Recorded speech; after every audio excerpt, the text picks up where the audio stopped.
శ్రీ మహాగణాధిపతియే నమః శ్రీమాత్రే నమః జై సంతోషి మాతా శ్రీ గురుభ్యో నమః. మన ఛానల్కు స్వాగతం. వృశ్చిక రాశి వారి యొక్క జాతకం ప్రకారం మరో 3 రోజులలో వీరికి జరగబోయేది ఇదే. ఎన్నడూ లేని విధంగా ఈ రాశి వారు వారి జీవితంలో అద్భుతాలు చూడబోతూ ఉన్నారు. అయితే ఈ రాశి వారి జీవితంలో మరో 3 రోజులలో జరగబోయే ఆసక్తికరమైన విషయం ఏమిటి అనే పూర్తి వివరాలను ఇప్పుడు మనం ఈ వీడియోలో తెలుసుకుందాం. ఈ వీడియోని చివరి దాకా చూడండి, అప్పుడే మీకు పూర్తి వివరాలు తెలుస్తాయి. కొత్తగా మీరు మన ఛానల్ను చూస్తే ఈ వీడియోని లైక్ చేసి మన ఛానల్ను సబ్స్క్రైబ్ చేయండి ఫ్రెండ్స్. మీ నుంచి మేము కోరుకునేవి లైక్ ఇంకా సబ్స్క్రైబ్ మాత్రమే. ఇక వివరాల్లోకి వస్తే, వృశ్చిక రాశి రాశి చక్రంలో 8వ రాశి. ఈ రాశికి అధిపతి అంగారకుడు. ఇక ఈ రాశి వాళ్ళ గురించి చూసినట్లయితే వీరు జ్ఞాపక శక్తి అనేది ఎక్కువగా కలిగి ఉండటం వలన వీళ్ళు చేపట్టేటటువంటి ప్రతి ఒక్క పనిని కూడా విజయవంతంగా పూర్తి చేస్తారు. ఈ సమయంలో వీరికి కార్యదీక్ష కార్యదక్షత ఎక్కువగా ఉంటుంది. ఇంకా మంచి చెడులను ఆలోచించిన తర్వాతనే ఏ పని అయినా కూడా మొదలు పెడతారు.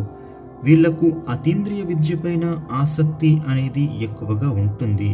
కాబట్టి వీరికి కొన్ని సూచనలు ముందుగానే తెలుస్తాయి. ఈ రాశి వారు గనక ఏ పని చేసినా కూడా దానిని మనస్ఫూర్తిగా చేయగలుగుతారు. వీళ్ళు ఎటువంటి ఆశ లేకుండా పనులను పూర్తి చేసేస్తారు. తమ యొక్క ఆలోచనలను కూడా ఎవ్వరికీ ససేమిరా తెలియనివ్వరు. అలాగే తమకు ఎంత ఆస్తిపాస్తులు ఉన్నాయో కూడా ఎవ్వరికీ చెప్పుకోరు. ఇక ఈ రాశివారు ఎప్పుడు కూడా గోప్యంగానే ఉంటారు. వీరి జీవితంలో జరుగుతున్నటువంటి లేదా జరగబోయేటటువంటి విషయాల పట్ల వీరికి తెలిసినా కూడా కొంచెం రహస్యంగానే ఉండటానికి ఇష్టపడతారు. ఇక ఈ రాశివారు సున్నితత్వపు స్వభావులుగా ఉంటారు. కాబట్టి వీరిని ఏ చిన్న మాట అన్నా కూడా నొచ్చుకుంటారు. అదేవిధంగా కొన్ని విషయాలలో వీరు వెంటనే నిర్ణయాలు తీసుకోలేరు. కనుక ఏ నిర్ణయం తీసుకోవాలో తెలియక వీరు ఊగిసలాడుతూ ఉంటారు. దీని ఫలితంగా కొన్నిసార్లు వీరు విచిత్రమైన ప్రమాదంలో చిక్కుకునేటటువంటి ప్రమాదం ఉంటుంది. ఈ రాశి వారిలో కొంతమంది సన్నగా పీలగా ఉన్నా కూడా వీరిలో ఆకర్షణీయమైన గుణగణాలు మెండుగా ఉంటాయి. అంటే ఎదుటి వారిని ఇట్టే ఆకర్షిస్తారు. మంచి ఎత్తులో తెల్లని రంగులో చూడటానికి ఇట్టే ఆకట్టుకునే ఆకృతి అనేది వీరి సొంతం. ఈ రాశి వాళ్ళు అందరికీ కూడా సహాయం చేసే గుణాన్ని కలిగి ఉంటారు. ఇక ఈ రాశి వారిని అందుకే అందరూ ఇష్టపడుతూ ఉంటారు. ఎవరిని అవహేళన చేసి మాట్లాడటం కానీ ఎదుటి వారిని చులకనగా చూడటం కానీ వీరికి అస్సలు నచ్చదు. ఉన్నది ఉన్నట్లుగా మాట్లాడటానికి ఎక్కువగా ఇష్టపడుతూ ఉంటారు. ఇక ఈ రాశివారు తాము చేసేటటువంటి పనులు మాటల్లో కాకుండా చేతల్లో చూపిస్తారు. ముఖ్యంగా ఈ రాశివారికి ఇంటి భోజనం అంటే, అలాగే ఇంట్లోని వ్యక్తులు వండి తినిపిస్తే ఇంకా చాలా ఇష్టం. ఈ రాశివారు అలవాట్లను మార్చుకొని క్రమశిక్షణతో నూతన విజయాల కోసం కొన్నిసార్లు ప్రయత్నిస్తారు. అందులో కొన్నిసార్లు సక్సెస్ అయినా కొన్నిసార్లు ఫెయిల్యూర్ని చూస్తారు. ఈ రాశి వాళ్ళు సాంకేతిక విద్య వైద్య విద్యలలో రాణిస్తారు. ప్రజా సంబంధాలకు సంబంధించిన కొన్ని వ్యాపారాలలో వీరు అనుభవం నేర్పు కలిగి ఉంటారు. వీరు కుటుంబ విషయాలు కూడా తరువాత నిదానంగా సర్దుకుంటాయి. ఈ రాశి వారికి అవసరమైన సమయాలలో ధనం లభించకపోయినా అవసరం లేనప్పుడు మాత్రం వీరి చుట్టూ ధనం ఎక్కువగా ఉంటుంది. ఆత్మీయులు అవసరాలకు డబ్బులు సర్దుబాటు చేసి వారి ఉన్నతికి తోడ్పడతారు. ఇక ఈ రాశి వారు సమాజంలో ఉన్నత స్థానాలలో గౌరవ స్థానాలలో ఉన్నవారి వలన వీరు అన్యాయానికి గురి అవుతారు. ఈ రాశి వారు ఏకపక్షంగా పొరపాటుగా తీసుకున్న నిర్ణయాల వల్ల కొన్ని రకాల ఇబ్బందులు వీరికి వస్తాయి. వీరు చర్చించి తీసుకున్న నిర్ణయాలు మీకు ఎంతో మేలు చేస్తాయి. సమాజంలో పేరులేని వారిని గౌరవించి విమర్శలకు గురవుతారు. తమ సంతానం ఆత్మీయులు అలాగే సొంత వారు చేసేటటువంటి తప్పులు వీరికి ఎప్పుడు కూడా తప్పులుగా కనిపించవు. వారిని రక్షించడానికి వీరి ప్రయత్నం ఎప్పుడు సిద్ధంగా ఉంటుంది. లాభం పేరు వస్తాయి. సక్రమంగా సాగిపోతున్న వ్యవహారాలలో నూతన ప్రయోగాలు చేసి ఇబ్బందులకు గురి అవుతారు. భూముల విలువ పెరగడం వల్ల ఈ రాశివారు ధనవంతులవుతారు. అయితే వీరు తమ వ్యాపార కూడలని అద్దెకిచ్చి అదృష్టాన్ని వీరు విడిచిపెట్టుకుంటారు. ఈ రాశి వారు అదృష్టం వల్ల మంచి ఉన్నత స్థితికి చేరుకుంటారు. అయితే వీరికి ఉన్న స్త్రీ సంతానం పట్ల అభిమానం అధికంగా ఉంటుంది. ఖచ్చితంగా కూతురి పట్ల, కూతురి జీవితం పట్ల ఎంతో నమ్మకంగా ఉంటారు. ఇక ఈ రాశి వారి జీవితం ప్రారంభంలో మీరు తెలిసి తెలియక తీసుకున్న నిర్ణయాలు మంచికి దారితీస్తాయి.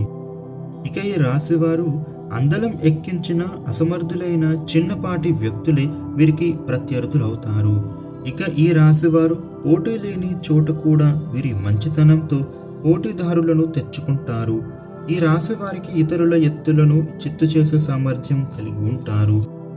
అయినా కూడా కొన్ని సందర్భాలలో స్వయం కృతాపరాధాన్ని సరిదిద్దుకోలేకపోతారు. వీరు కోల్పోయిన ధనం, పదవి ఇతరులు వీరి కారణంగానే పొందారనే పేరు వస్తుంది. ఈ రాశి వారికి భాగస్వామ్య వ్యాపారం కొంతకాలమే లాభిస్తుంది. వారికి హస్తవాసి మంచిదనే పేరు కూడా వస్తుంది. సోదర వర్గానికి సాయం చేయడం వల్ల కూడా మరో వర్గానికి వీరు దూరమవుతారు. ఇక ఈ రాశి వారికి రుణాలు, అప్పుల విషయంలో అసత్య ప్రచారాలు ఎదురవుతాయి. ముఖ్యంగా కోర్టు వ్యవహారాలలో అపజయం ఎదురవుతుంది. ఆత్మీయ వర్గం ద్రోహం చేస్తే తప్ప మరే విషయానికి వీరికి లోటే ఉండదు. ఈ రాశి వారు ఆధ్యాత్మిక పరంగా వృత్తి ఉద్యోగాలలో అనేక రంగాలలో అనుభవం గడిస్తారు. ఈ రాశి వారు ఎదుటివారి మనస్తత్వాన్ని తేలికగా గ్రహిస్తారు. వీరికంటే కూడా వెనుక వచ్చిన వారు వీరిని అధిగమించి ముందుకు సాగిన దీర్ఘకాలంలో వారిని వీరు అధిగమించే సామర్థ్యం ఉంటుంది. ఈ రాశివారు పెద్దలు ఇచ్చిన ఆస్తిని పోగొట్టుకున్నా కూడా వీరు స్వయం కృషితో, స్వయం శక్తితో సంపాదించుకున్న ఆస్తి వీరికి చిరకాలంగా ఉంటుంది. శత్రువుల వల్ల కలిగిన ఇబ్బందులను ఎదుర్కొంటారు. పరాయి వారి వల్ల ఇబ్బందులు రాకుండా జాగ్రత్త వ్యవహరిస్తారు. అయినా కూడా వారి వల్ల కొన్ని ఇబ్బందులు ఖచ్చితంగా ఎదురవుతాయి. ఇక ఈ రాశివారు ముక్కుసూటిగా ప్రవర్తించేటటువంటి ప్రవర్తన వలన వీరికి శత్రువులు తయారవ్వబోతున్నారు. మిత్రులు కూడా శత్రువులుగా మారే అవకాశం ఉంటుంది. అయినా కూడా తమ ఆలోచనలను ఎన్నటికీ మార్చుకోరు. అదేవిధంగా వీరిలో ఉన్న నిర్లక్ష్య వైఖరితో పాటుగా పట్టుదల కూడా ఎక్కువగానే ఉంటుంది. ఫలితంగా వీరు అనవసరమైన చిక్కుల్లో, సమస్యల్లో తరచుగా చిక్కుకుంటారు. ఇక ఈ రాశి వారు రచించిన ప్రణాళికలతో కొత్త పథకాలు వేస్తూ గొప్ప స్థితికి చేరుకోబోతూ ఉన్నారు. ఈ సమయంలో కొత్త విషయాలను తెలుసుకోవడానికి వీరికి చాలా ఆసక్తి పెరుగుతుంది. కొత్త ప్రదేశాలు సందర్శించడం అంటే వీరికి ఎంతో ఇష్టం. ముఖ్యంగా ఈ రాశి వారు తమ ప్రేమను ఎదుటివారికి ఎలా చెప్పాలో తెలియక సతమతమవుతూ ఉంటారు. వీరి దగ్గర బంధువులకు, స్నేహితులకు వీరి మీద ఎలాంటి ఆపేక్ష అనేది ఉండదు. ఇక కొత్తగా పరిచయమైన వారు మాత్రమే వీరిని గౌరవిస్తారు. ఇక ఈ రాశి వారు మీకు ఉండే ప్రతికూల పరిస్థితుల నుండి బయటపడి అనుకూల పరిస్థితులు కలగడం కోసం మరియు వారి జీవితంలో ఎటువంటి నష్టాలు, ఇబ్బందులు దూరం అవ్వడానికి కూడా వీరు చేసుకోవాల్సిన పరిహారం ఏంటి అంటే గనుక ప్రతి శనివారం నల్ల నువ్వులు, బెల్లం కలిపిన ప్రసాదాన్ని నైవేద్యంగా పెట్టండి శని భగవానుడికి. అలాగే నువ్వుల నూనెతో స్వామికి దీపాన్ని వెలిగించాలి. అదేవిధంగా తీపితో చేసిన వంటకాన్ని ప్రసాదంగా పంచిపెట్టాలి. హనుమాన్ చాలీసా పఠించాలి. అలాగే సుబ్రహ్మణ్యేశ్వర స్వామిని ఆరాధన చేస్తే వీరికి ఎంతగానో మేలు కలుగుతుంది. ఇక ఈ వీడియోని లైక్ చేయండి, షేర్ చేయండి. ఇలాగే మరిన్ని వీడియోల కోసం మన ఛానల్ను సబ్స్క్రైబ్ చేయండి. Thank you for watching.